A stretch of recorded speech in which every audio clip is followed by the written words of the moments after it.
Hi, and welcome. I'm Z. And I'm Keith. And we're going to tell you about the movie that we just watched. But first, a little bit of a heads up. Some of the movies we watch deal with heavy subject matters. In order to talk about these emotionally delicate things and the heavy subject matters that we sometimes cover, we add humor and crude language to add some levity and to process our own trauma. If that doesn't feel fun or safe for you, we completely understand. Please take care of yourself first and foremost. And we spoil the end of pretty much every movie that we watch. Now you know. On with the show.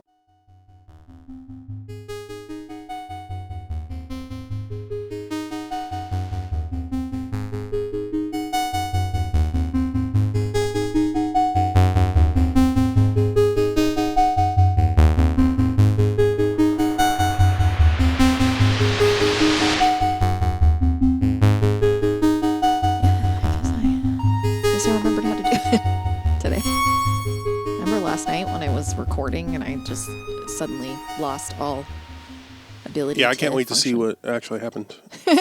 File creation wise. Yeah.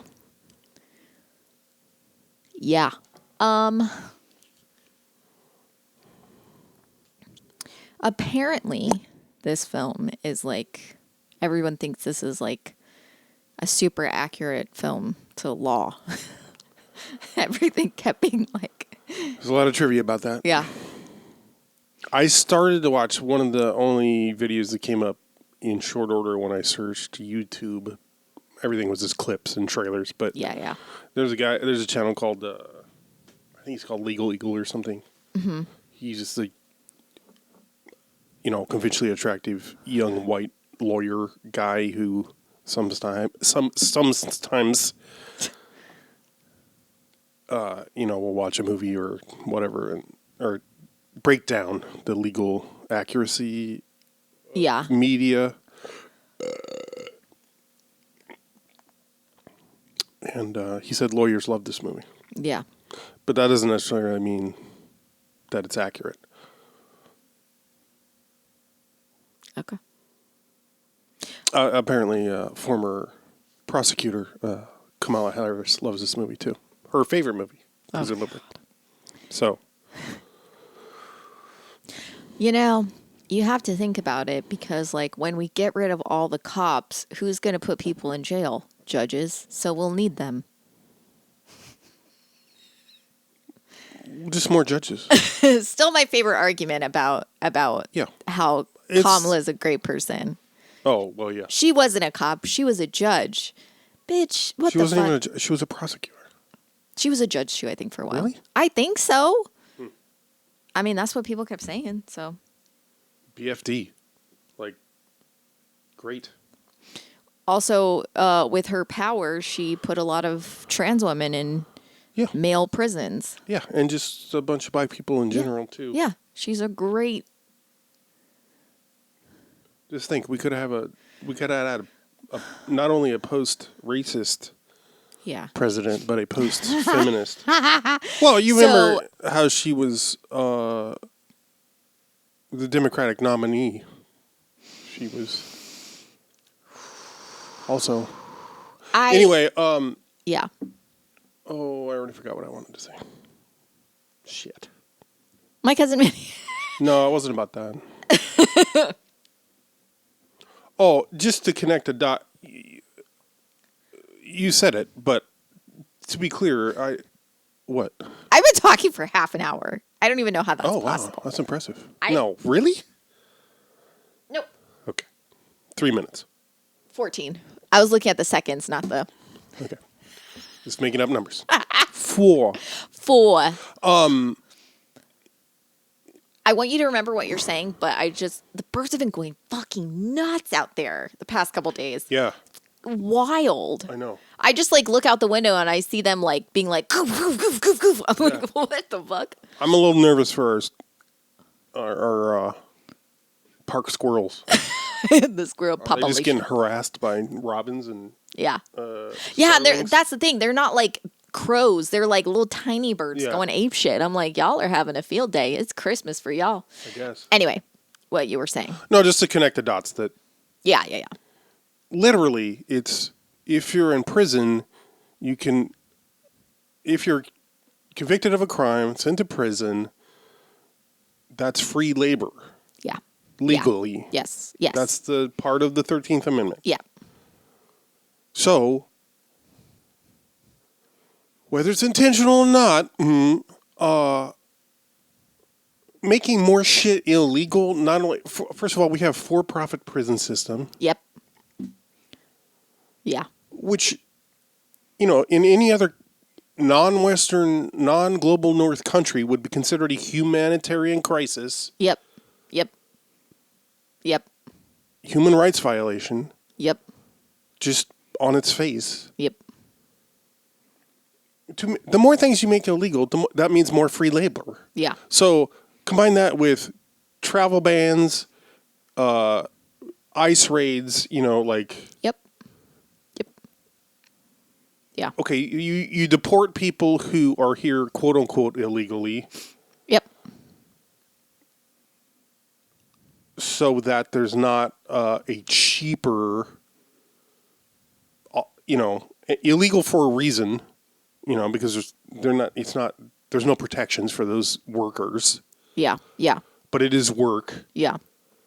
That white people don't want to do. Yep. And not just white people, but Oh, yeah. But we can blame everything on white people. It's fine. So now, instead of having a whole class of migrant workers and undocumented people doing jobs nobody else will, it's going to be prison labor. Yeah. Probably. Yeah.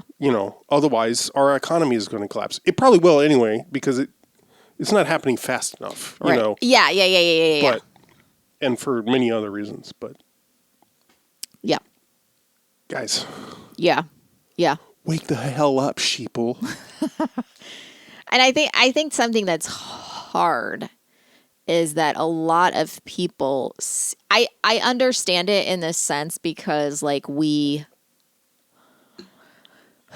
think, you have to have some kind of hope or you have to believe in something or else maybe you won't get up in the morning. I understand that aspect of it, but find something else to believe in because this country ain't it. And no, absolutely. And find especially if you're a fucking white person, find a community that is not white and start listening to them. And that doesn't mean insert yourself. That doesn't mean start. It means listening. Yes. It means go on, I don't want to download TikTok because I really don't want the Chinese to get my information. Well, fucking that's okay. Download TikTok. Don't worry about that anymore. Because Download fucking TikTok, look up black activists, and listen to what the fuck they're saying. Listen to people outside of the U.S., for fuck's sake. Yeah. Please, I'm begging you. Yeah. Listen, find YouTubes of activists. Find, look at what people are saying. And I think even if you go within the U.S., I think if you're looking at black activists and indigenous activists, it's going to give you a perspective, specifically if you are white and you have been surrounded by, if you are in a white habitus and that's how you've been your whole fucking life. I'm not saying it's your fault, but you need to start actively seeking out black and indigenous. And I'm not just saying people, I'm saying activists, because they will start saying shit and you will start saying, I'm really uncomfortable with this. And with that discomfort, I want you to sit. I want you to sit with that. And I want you to challenge that discomfort. And I want you to allow yourself to feel that discomfort and not engaging. Keep listening, keep going down that rabbit hole. And suddenly you're going to start to feel a little bit scared. And you're going to say, what the fuck am I supposed to do? And that is how we all feel. Right. Allow yourself as a white person the liberatory process of decentering yourself. Yeah. Right. I think it's wild. Even because I'm gonna be teaching. Yes. Next year I'm gonna be teaching Shawnee. Next year, meaning any second now. meaning January, meaning next week. By the time this comes out, next week, 30 seconds from now. I think mid-January is when I start, the 15th or something. We don't need whatever. to give that much Shut information. The fuck up. Anyway, So last week, which is early December for y'all, we had like sort of an introduction to like we were all like all the teachers, apprentices, and masters. We were all coming together. We were all coming together, and everybody was introducing themselves. But in introducing themselves, they were like it was like part of the introduction was like, how long have you been working on learning? Oh, okay. And so many of these people and it's so wild, but it's like, I'm like, they would talk and I'm like, oh, I know your voice. I know your voice because you've recorded dialogue. You've been, you know, so like several people, like I knew them by their voice for one, but then they'd be like, oh, I've been, teaching for like 30 years. I've been working on, you know, learning this for like 15 years. Oh, wow. I've been doing this. And so many of them were like, you know, they were like working with other program, not just within our tribe, but like with like in programs outside that were like about fostering language learning and stuff like that, like building so like people had like all these things, and I was like, this is so crazy because like in my head, in my little world, I'm at the tip of it. Right. And so many of these people have been doing this for so long and I'm like, it's so wild and I say that because you were saying like white people decenter yourself. It's like, it's amazing when you start to be in a world that's not a white habitus, and it's like all of these people who have all of these different experiences, and you start to be like, oh, this is like, there's so much more to this than I realized. And it goes so much deeper, even within my own like culture, you know, it goes so much deeper and so much wider than what I realized. And so like, it is when you start to like, you know, remove that top layer of, you know, cream. The skin that forms. Yeah.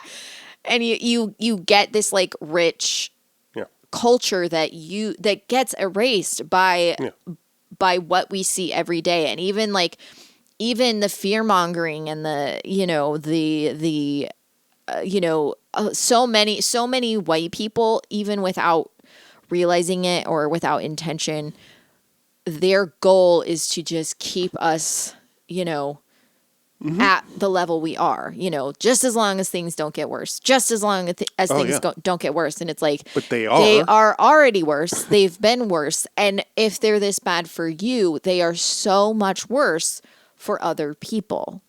And like, that sort of like decentering, like I think when you start to decenter that, you realize, you know, you can, white people do have a jealousy over the suffering of others. Like there's a true jealousy of the suffering of others.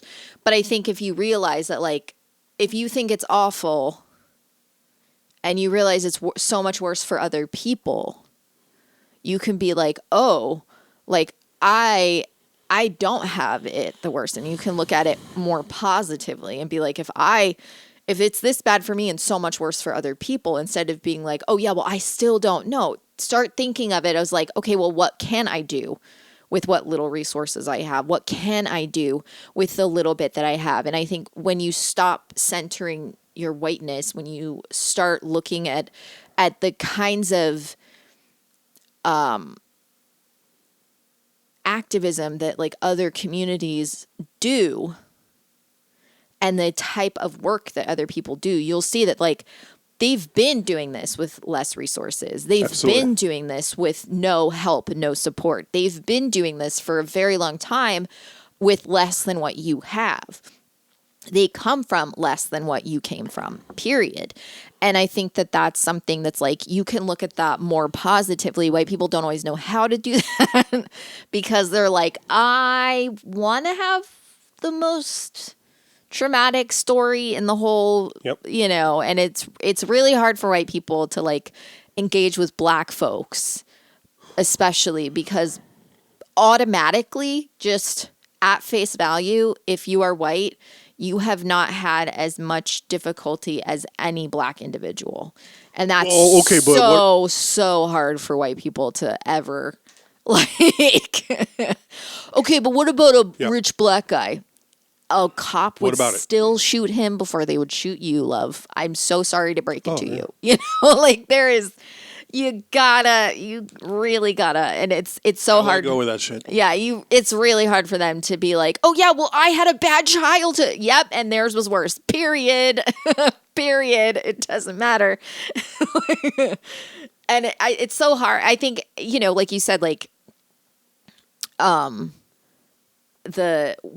you phrased it a certain way, like the privilege or the joy of liberatory. The liberatory of decent. It's so wild to me that people will, it's so easy. Well, I shouldn't say it's so easy, but like, why do you want to have the worst story? Why do you need to be the most in pain? Why would that, you know, because I think it's a function of the pretense of meritocracy that we got here. And when I say meritocracy, I'm not even talking, I'm like racial meritocracy. Like, white people are just better. So, but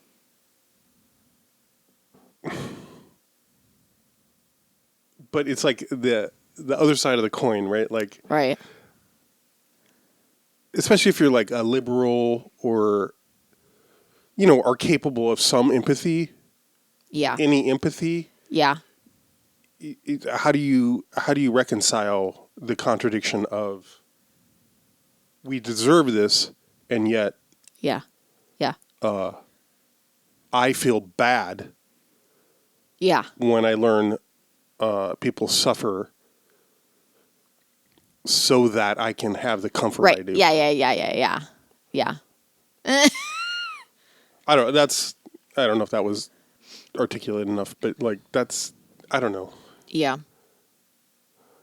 It's usually just the first you know, dent in the armor of people realizing our society is not what we're told it is. Yeah. You know, it's like the first, it's like when Siddhartha left the palace for the first time and saw a dead body for the first time. And then he became Buddha. What? Oh. I'd rather parallel park. There's also rude. I also feel like there's a thing with white people where there's like a need to be the best or the most supreme. So yes. but that's like that's included in suffering. Right. Like I've suffered more. Like, and whatever like thing it's like I have become the best at whatever this is. Right. Like I'm the best at being, you know, targeted. I'm the best at being like white women do it a lot with like a lot of like TERFs. TERFs do it so much. Like that one bitch who was like, this is what it's like to be a white conservative. And it was like a target on her forehead. And someone was like, this is the perfect example. This is actually so accurate because you put it there and like, it's like you put it there yourself and you're pointing it out basically. Like you put your own target on your forehead and are complaining about it. My favorite is Marjorie Taylor Greene's mask. Yes, that says right. While she's at a podium with a microphone. Right. In Congress. Like, I don't know if you remember, there was like a few years ago, this fucking annoying ass white woman. I was talking. Well, I'll say real quick too that a lot of white trans women are really good at this too. Right. No, I know. Yeah. Well, I said women. I didn't. There was no caveat there. All women are included in this. All women are women. So, there was this woman who I was like internet friends with or whatever, and she like went cuckoo. I don't remember if she was commenting specifically on something I posted or if I was responding to, but there was like an exchange going on where she was talking about how much she's done for like the Black community. Ooh. And then she went to like a meeting and they were like, you're white, so we don't want you here. And she was like, no thanks. And they were like, they asked her to leave because she was white. And I was like, and she was like, oh, and she was like losing her fucking shit about how horribly how racist that was, all this shit. And I'm like, honestly, like, I don't really. Go on, Bill Maher. I mean, would my feelings be hurt? Maybe. And you know what I would do with that? I'd be like, wow. I feel really bad that I made them uncomfortable. Yeah. Right. I'd be like, oh gosh, I hope it wasn't something I did or said. I hope it was just like. Well, first of all, you wouldn't be so bold as to show up at this fucking meeting. That's fair. And also, I don't even remember if it was something where it was like at a certain point in the meeting they asked all white people to leave and she just like didn't or something. And they were like, bitch, you too.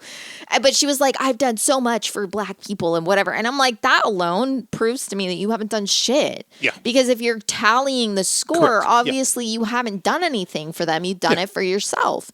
And like, yes, there is a truth to that in any activism, in any sort of like helping other people, even selflessly.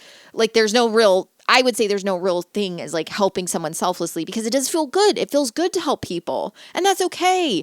But like, if that becomes the only reason you're doing it, then you're going to seek out stuff just to get praise and thanks and, and cookies. Yeah. And flowers. Fuck off. Like you don't need that, If doing it alone doesn't make you feel good, then you're not doing it for the right reason. You know what I mean? Like again? If doing it alone doesn't make you feel good, like if just the act of doing it, you need people to tell you you're doing good. You need people to tell you thank you. You need to get that.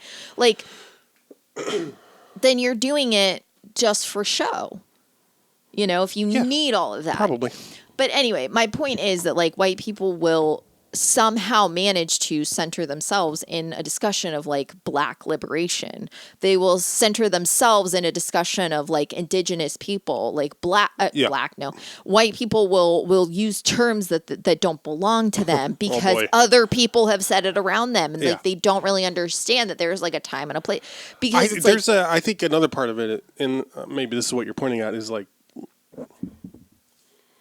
for a lot of white folks in the imperial core, it's like impossible for them to conceive of experiences that are outside of their knowledge. Yes. Like they don't even have to experience it. It's just the fact that they've never heard of it. Right. Impossible. Right. And sometimes it is because we're in the greatest country in the world. We have access to every part of the globe at all times. Yeah. I can go to if I want to know about Aboriginal experience, I can go to Outback Steakhouse. I can go to Panda Express if I want to know what communist China is like.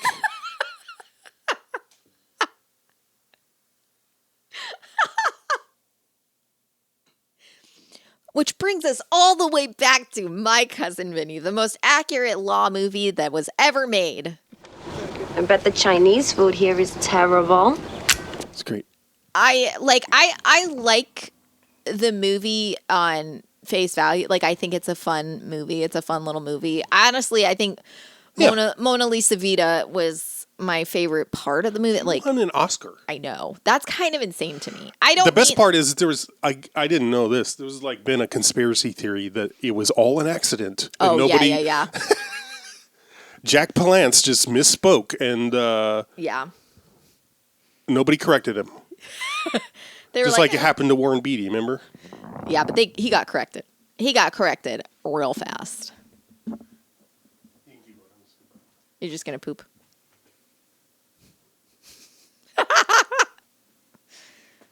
Always on my poop.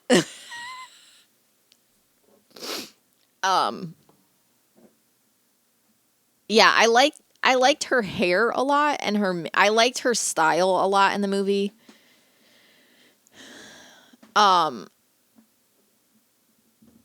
I thought there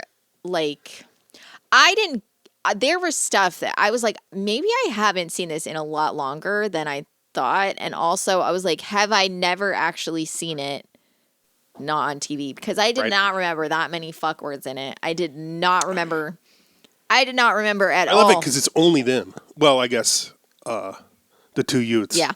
Utes. I did not remember the prison scene whatsoever. Like the prison scene? Well, yeah, where he comes to see them in prison and they're like, it's like this whole thing of like this great, the funniest scene in the movie, all about prison rape. You know, we love it. Linked to that pop culture detective about male sexual assault. Yeah. Played for laughs. Yep. So I didn't remember that at all. There were so many fuck words. There was so much stuff that I just did not remember. Like I was like, I know that I've fucking seen this movie. I know that I've seen this movie, but I did not remember so much of it.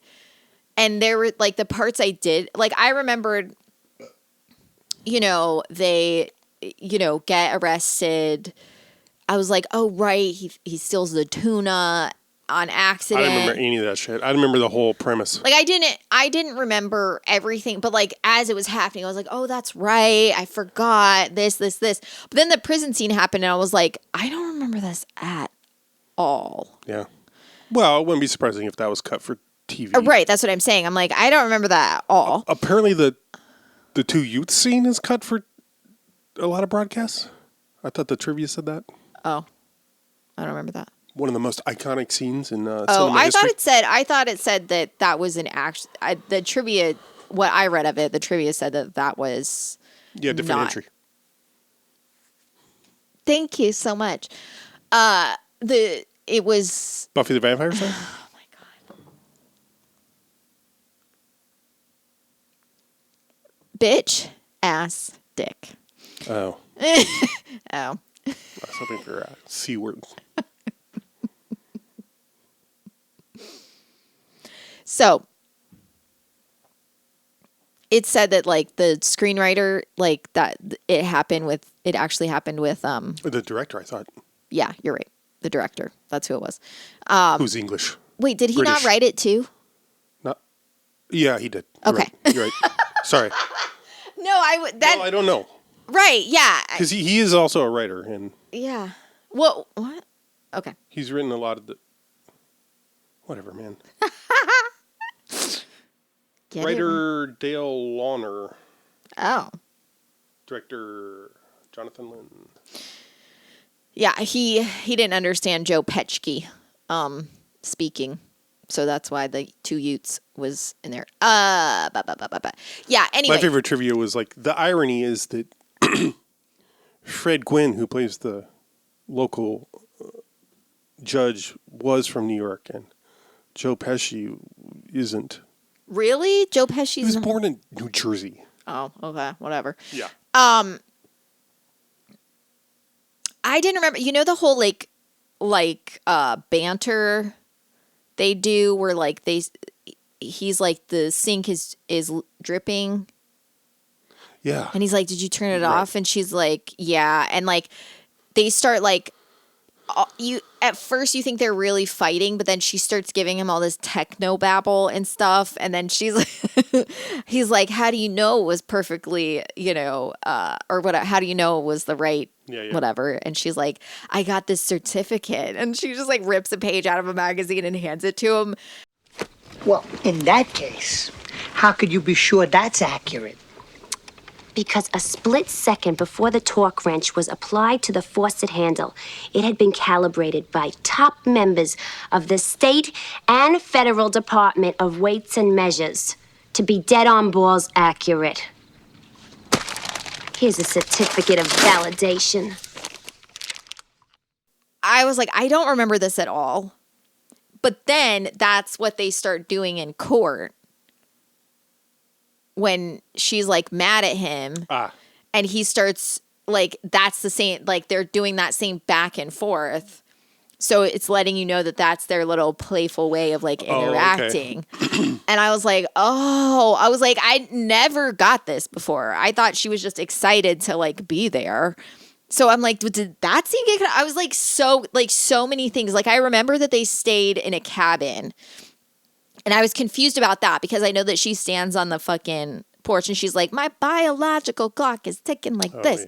Yeah. And so I knew that they stayed, and I was like, there's a hunting thing that happens, and like there was all these things that I remembered, but so much of it I like had no memory of, and I'm like, did I just see this on TV? And I swear I thought it was like one of those movies that like my mom let me watch it when I was like a teenager, like suddenly, I was allowed to watch like rated R movies. But I was like, I don't remember so much of this, so much of like the adult part of it that I'm like, maybe I never did. Maybe I actually never saw. And I thought I had seen it a few years ago, and I'm like, no, there's so much I don't fucking remember. So I don't know. I can't. I was really confused. Yeah. Same. And there were a few scenes that like I didn't even make the connection you did with that scene. I was like, in retrospect, like there were a few scenes like that one when they happened. I'm like, I don't know what this scene is doing here.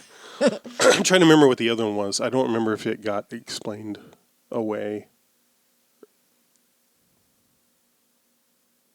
But I was like, okay, well, I guess it establishes her technical. Yeah. Which is hinted at throughout. Yeah.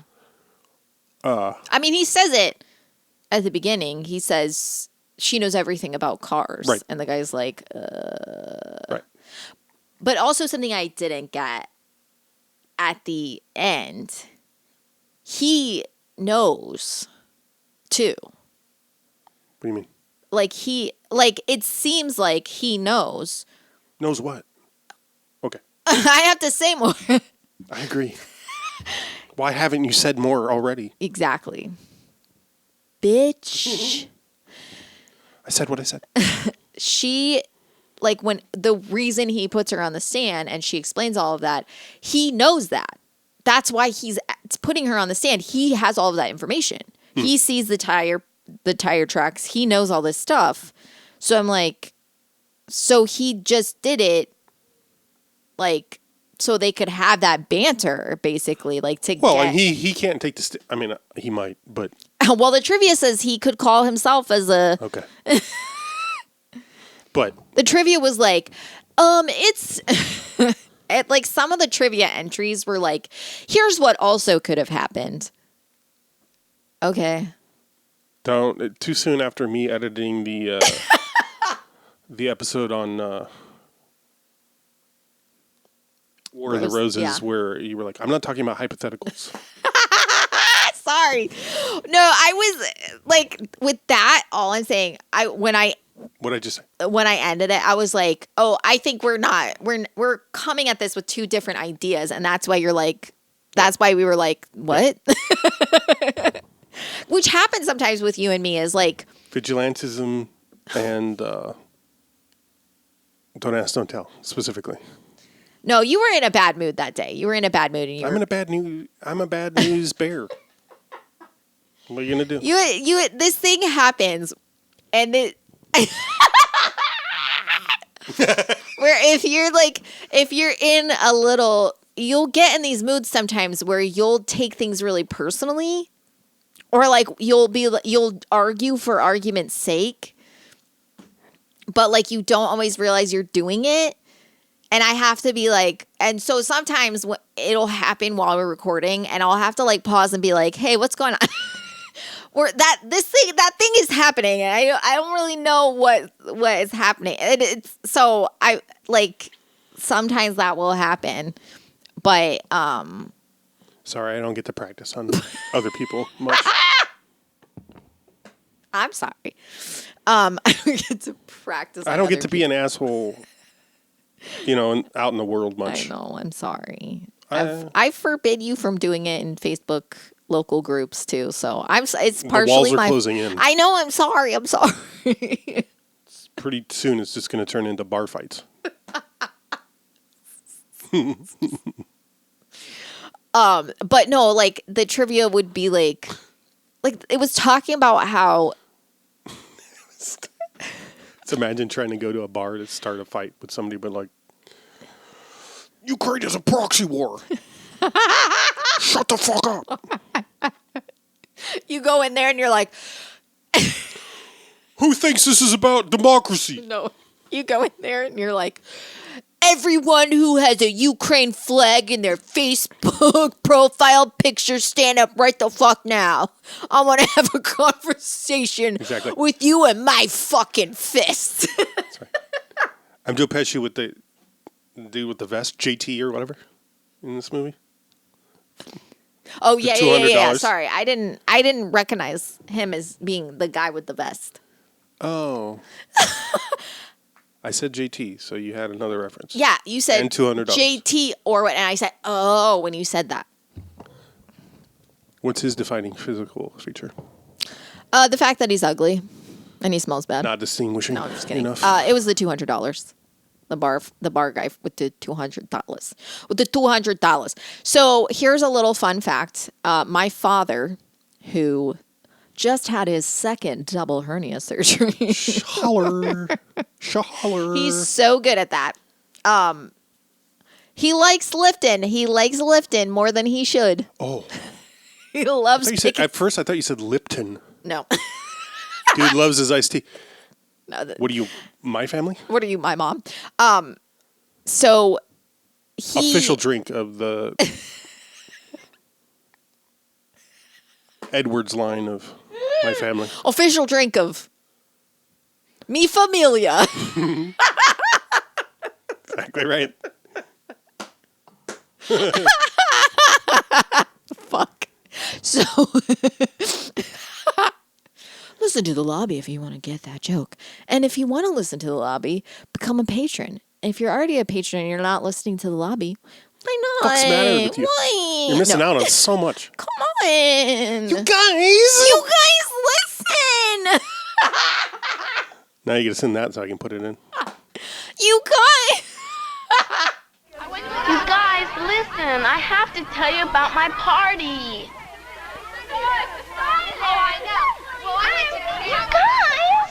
You guys, listen. Sherry has something really important to say. I can't wait, Sherry. You always plan the greatest parties. I know.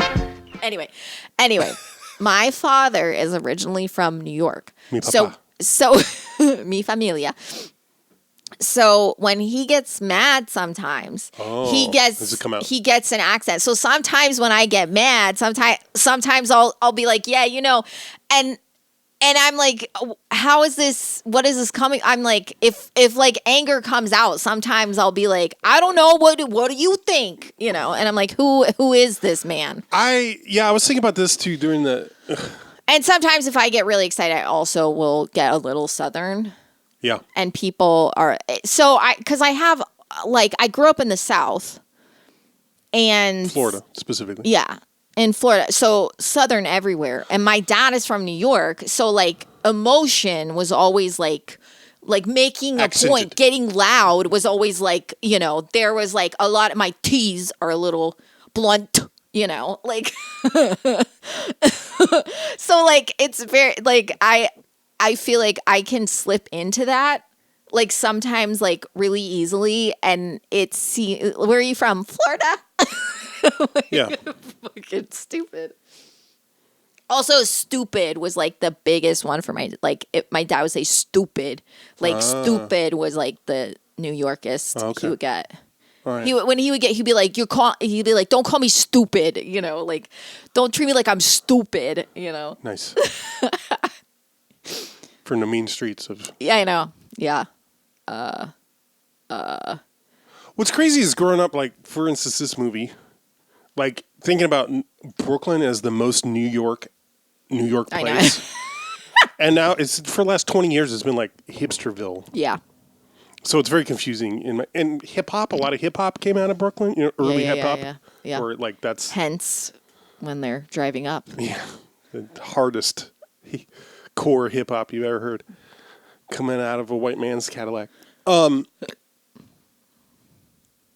Yeah, I was thinking about this while watching this movie. This is like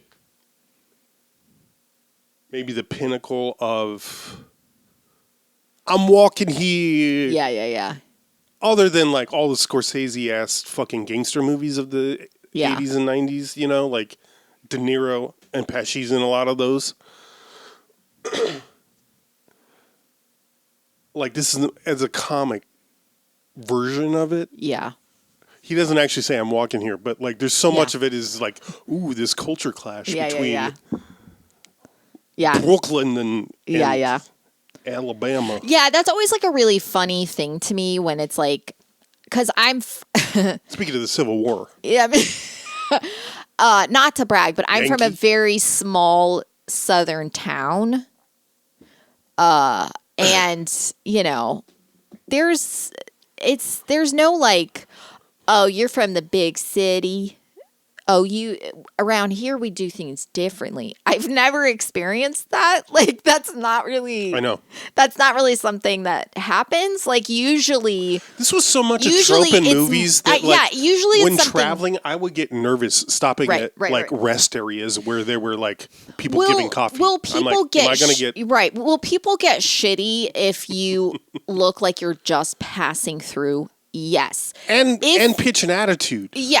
But if you're like, I'm at this hotel or I'm staying at this place, people are like, ooh, have you tried this place? Have you gone here?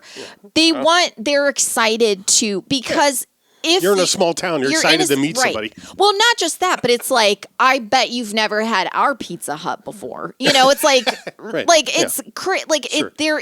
there can be a culture clash, but it's not in the like, the way now, if they were black, that's what I was gonna say. Different. If you're a person of color, different. Yes. But if you're a white person coming into a southern white town from elsewhere, especially if it's very obvious you're visiting, they're gonna be like, "Ooh, fancy." They're gonna be like, "Let's show you this. Let's show you that. Let's take you here. Let's take you there." Biscuits and gravy. Right. Yeah. Mm-hmm.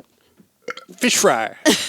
Whatever the local pride is placed upon. Yeah. I don't know. I'm trying to think. There was a lot of like, I mean, this is another reason we should watch My Blue Heaven, because Steve Martin doing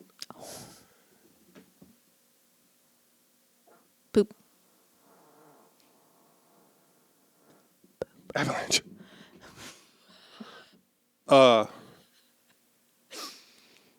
Steve Martin doing this New York gangster thing. Wow. Oh, that smells. What? That smells. Oh, your fart. Oh, that smell. I was like, I'm itching my. I was like, it can't smell that bad. I'm just scratching my ear. I do hate though. I'll do that thing. Do you ever get? I was gonna say, do you ever get itchy ear? When like your ear itches and you itch it or you scratch it and you're like, oh God, it feels so. Why does it feel so good to scratch your ear? No, I don't, because I can never. No, I'm serious. I can never. If it's inside, I can never scratch it satisfactorily. And if it's outside, ears are weird, man. That's fair. Ears are weird. I have those little scoopers, which are. I don't recommend. But shout out to Little Scoopers. Remember Little Soups? What? Remember Little Soups? Oh, fuck. Oh, just the inkling of a memory. What's that from? It's just like cat food or something, and you just. Was it real? I think so. I remember it being real. Fellas, you just feel like Little Soups. You had us if you remember Little Soups.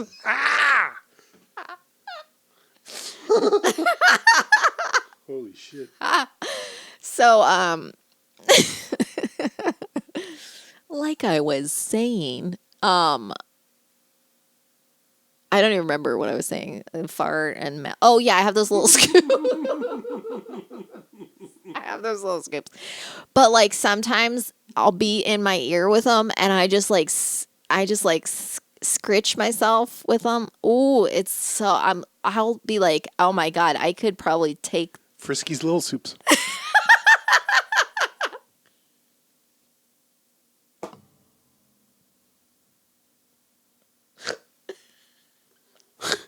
Soups in a velvety broth, wet cat food. In my mind, it's those that thin. It's like a pie tin, aluminum pie tin, disposable material. You know what I'm saying? You know what I'm describing? aluminum pie tin. A disposable. Oh, like when you get aluminum. Take out Italian food and you have exactly that. It's like, you know, when you have those like yogurt parfaits and they have like the little individual, like they have you have like me at yogurt parfait. I've never eaten them. I've just seen them sold in stores, and they have like they'll have like nuts or like sprinkles or whatever separate that you add. Yeah, and like you peel the top off, and then you plastic can though on the bottom? Yeah, it's plastic on the bottom, and then it's got a peel top, and they're little soups. But bloody broth. Like, okay, this is gonna make me. I'm hoping this is gonna make me vomit, but this is gonna make you vomit. But this is gonna make me sound really. This is gonna make my life sound really, really sad and make me sound really poor, or like maybe one of the Belchers. But I always like I don't know how to say this. When I was a kid, I was always like, you know how they would have like the cat food that was like, you know, chunks of meat, and then it would be like in a gravy. I would see those commercials. I'd be like, man, I bet that tastes so good. Yeah, I know. I was always like, man, I want to eat that shit. Was it? I was like, I bet, like, because I was like, was it Sheba? I don't know. One of them where it was like they would present it in like a martini glass. Yeah, they would like do a fork against the glass, and the cat would be like. Now I got a bow bow on my brow.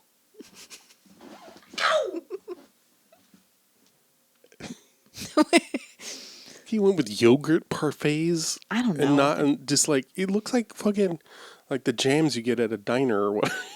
Oh yeah, I didn't think. Or just a creamer. Well, they're round. They're okay. like, you know, and like I don't know. I can't tell scale. I just needed to know the materials involved. It's about Fellas, textiles for me. Bitch, have you ever, you know? You ever had a dream? Yeah. Mi primo, Vinny. Vincenzo. My dad's middle name is Vincent. No way. Yep.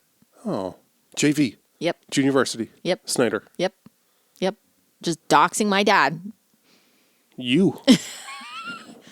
And he would always be like, Vinny Vincenzo. He would always say that. Vinny Vincenzo. Yeah. Vinny. Vincent LaGuardia Gambini. Yeah, I know. Ridiculous. At least it's not, it still sounds less, well, let's say it's on par with Anne Bancroft's given name. All right. What was it? Like, oh yeah, Anna Maria Italiano or something. I think so, yeah. Fucking Italiano. Roma Mafia. What? You. Alex Kingston. Oh my God. The most Jamaican ass name. My favorite thing about Keith is that he just doesn't know what, like. I don't see color. It's true. He does not know what I see color where there is none. Looks like. I'm that character from, as we've said, from Abbott Elementary. Sort of. Yeah, exactly. He's comparing himself to a black woman. Again. Why wouldn't I? No, but like. Intersectionality, maybe. He's like, legitimately, if someone's got curly hair, he's like, so black, right? No. He was convinced Alex Kingston was black. He was like, yes, she is. I was like, I promise you, Alex Kingston is not black. And he looked it up and he was like, oh. I still haven't gotten over it. Obviously. I know. Fergie, too. Fergie, you thought Fergie was black. Well, look. I know that you think that one's excusable. In my humble opinion, that one's less excusable than Alex Kingston. First of all, I saw fewer images of her. Second of all, she was in a group with only black people. Exactly. Which should have made it more obvious to you. And plus, she raps so good. Fuck off.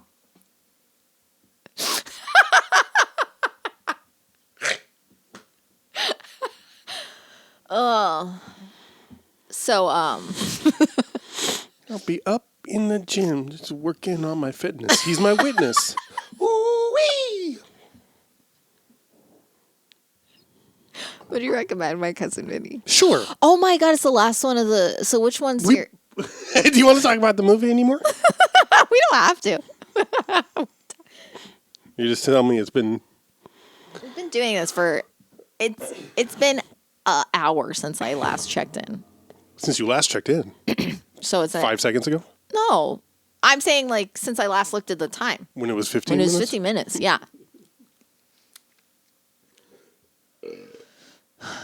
I would say, yeah. Yeah, sure. Why not? Yeah, I think it's a fun movie. I think Marisa Tomei does a great job. She's great. She's hot as F. Yeah. Oh, which is your least favorite standout month? I got to remember everything. We started with something bad. Oh, God. And then we did something and then we did not War, good. and then we did War of the Roses. We started with Parenthood, and then we did War of the Roses. Fuck me. And then we did Joy Luck. Joy Luck. I knew what it was. I just couldn't think of the name of the movie. And then we ended with I put Vinny first, Joy Luck second, and then the other two, who gives a shit? Yeah. They can duke it out. Which one? Yeah, which one's your least favorite out of Parenthood? And that's why I just said I don't care. well, you ranked them first, second to third. I just mean like just comparatively, which one is worse?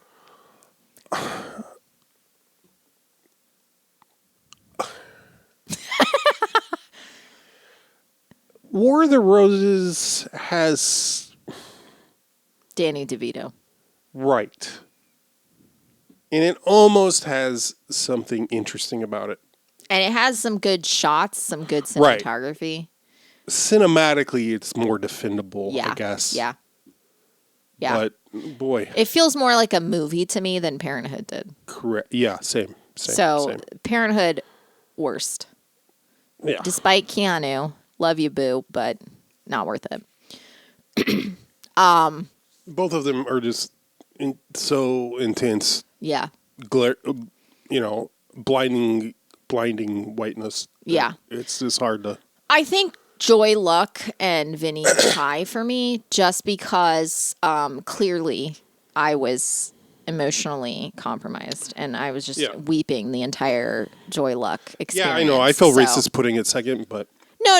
I think that's fair, and I think if it didn't strike me emotionally, it would be the same. I would have it in the same position, but I think Vinny has interesting performances. It has there's good chemistry throughout also. Yeah. And it's very interesting. Like I like the scene where like him and the prosecutor are like just being buddies. Yeah. Like there's no rivalry between them whatsoever. And I think that's like I was like, oh, that's, there's no, like he's thinking he's going to have to like, finesse this guy. Yeah. He's thinking, and the guy's just like, let's go hunting together. And he's just like, there's, I don't know. They don't do the thing that you think. Like the judge is the one that like judges him more. The judge judges. Whoa, it's like this is his job. So yeah, it's like there's just like interesting things where like the clash a lot of times comes from how they are interacting with the town and they don't understand how the town works, and not always the town being like, y'all ain't from around here. You know, there's a little bit of that, but like, sure. You know, like them being woken up at all hours, you know, just being like, what the fuck is going on? You know, whatever. Yeah. That bit plus the $200 thing. Yeah. Weird little. The funniest part, I think, for me about him and JT is the scene where JT's like, oh, I finally have that $200, and Joe Pesci's Vinny's just in such a pissed off mood, he just jumps the guy. Yeah. Right. The funniest part about that to me is that's JT, the actor, just standing there, and it's 1000% very clearly a stunt double that jumps up at him. It is not Joe Pesci whatsoever. And I thought that was so fucking funny that, like, the guy falling backwards. Don't make any contact. Yeah, the guy falling backwards is the one that's, like, not the stunt double. And the guy, like, just doing, like, this is, like, the stunt. Like, I was like, Joe Pesci couldn't jump a little bit? Like, that was, oh, my God, that was very funny to me. I guess technically he was an Oscar winner, so he was like, I ain't doing that shit. But, yeah. We... As of right now, filming, we have no idea what we're going to be watching next month. But we do know we'll have a special guest. We do know that? I thought we did. Oh. We asked, and they said yes. You could bleep it out, but remember? Okay. Right. Oh, this hasn't been locked down, so I'm not counting it yet. I believe it'll happen. I believe in it.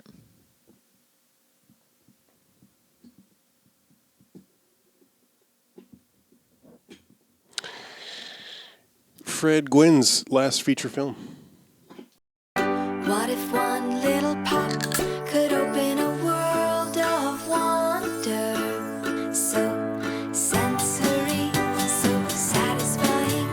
The discovery never seems to stop. A journey to delicious and beyond.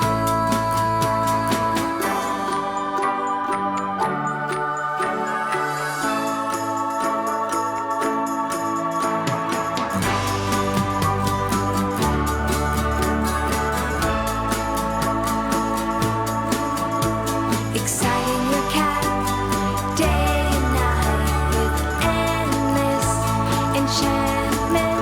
It's the magic Friskies makes happen every day in so many ways.